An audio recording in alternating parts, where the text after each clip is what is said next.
आज हम लोग बनारस में नवनियुक्त पुलिस कमिश्नर श्री मोहित अग्रवाल जी आए हैं। उनसे मुलाकात भी किए, उनका स्वागत भी किया गया काशी नगरी में, और अपने साथ जुड़े 50 व्यापार मंडल और 17 शाखाएं और 10 गांव के व्यापार मंडलों का परिचय भी कराया गया, और साथ ही उनको 1-2 समस्याओं के से भी अवगत कराया गया, जिसमें सारनाथ थाने की एक समस्या थी टेंट व्यवसायी की, और एक कोतवाली थाने की समस्या थी, वो बताई गई, जिसमें बार बार वो दुकानों को तोड़ देता है बिना बताए और लोगों की रोजी रोटी ख़राब कर दे रहा है, और वो विधवा औरत है जिसको बहुत परेशानियां हैं। उस पर उन्होंने त्वरित फ़ोन किया है, और सारनाथ की सारी घटना अरविंद जी आपको बताइए।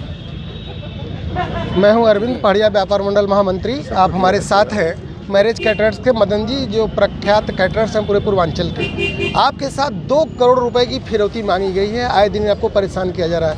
एक संगठित गिरोह जो कानून के दायरे में रहते हुए, वकील होते हुए आपसे 2 करोड़ की फिरौती मांग रहा है, आपको व्यवसाय नहीं करने दे रहा है, और आपके ऊपर फर्जी धाराओं में दबाव डाल करके FIR दर्ज करवा दिया है।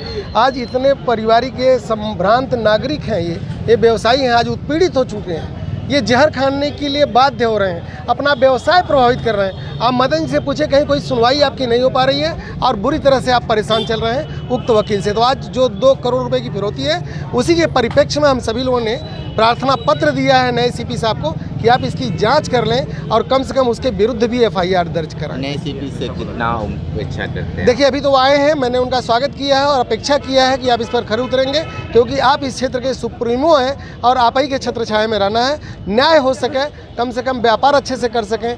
व्यापारी हमेशा गाय की तरह दूध देता है, जिस तरह से गाय दूध देती है उसे व्यापारी टैक्स देता है, जिससे देश चलता है। सरकार ये कहती है कि हमारे शासनकाल में फिरौती मांगने वाले भाग गए हैं। ये फिरौती मांगने वाले कहाँ से आ गए? ये संगठित गिरोह अब सक्रिय हो गया है, जो संविधान के दायरे में रहते हुए, आज वकीलों का आप सभी लोगों को मालूम है कि कचहरी में एक गिरोह काम करता है। बहुत सारे बौद्धिक कहा नहीं जाता है, लोग वकील के विरुद्ध नहीं आते हैं सड़कों पर, लेकिन सबसे बड़ी बात यही होती है कि आज कचहरी में अच्छे वकील भी जान रहे हैं कि बहुत सारे वकील जो है वो संगठित अपराध के रूप में ही काम करने लगे हैं। इनके विरुद्ध हम सभी लोगों को प्रखर होकर के सामने आना पड़ेगा और इसका पर्दाफाश करना पड़ेगा। कब तक हम डरेंगे? डरते लोग इसलिए हैं कि कचहरी के अंदर ही जाना है और वहाँ वकील मिल करके मारेंगे। इस कारण से पुलिस भी नहीं इस पर सक्रिय भूमिका निभा पाती है, वो भी कहीं न कहीं डरती रहती है। तो चीज़ों को तो करना ही पड़ेगा ना। कहा गया, भगवान श्री कृष्ण ने कहा था कि कलयुग में सिर्फ संगठन ही काम करता है, तो आज वकीलों का संगठन कार्य कर रहा है। तो हम लोग भी व्यापारियों का अगर उत्पीड़न होता है तो व्यापारी भी अपने संगठन को लेकर के सड़कों पर उतरने पर बाध्य होंगे। किसी भी व्यापारी का हम नहीं चाहेंगे कि उत्पीड़न हो सके। समस्या हमारी ये है कि हमारे एक पड़ोसी हैं, प्रशांत सिंह वकील हैं पेशे से, जो हम लोग के विकास को देख के जलन की भावना हमेशा रखते हैं और तमाम बाधाएं हम लोग के सामने खड़ा करते रहते हैं।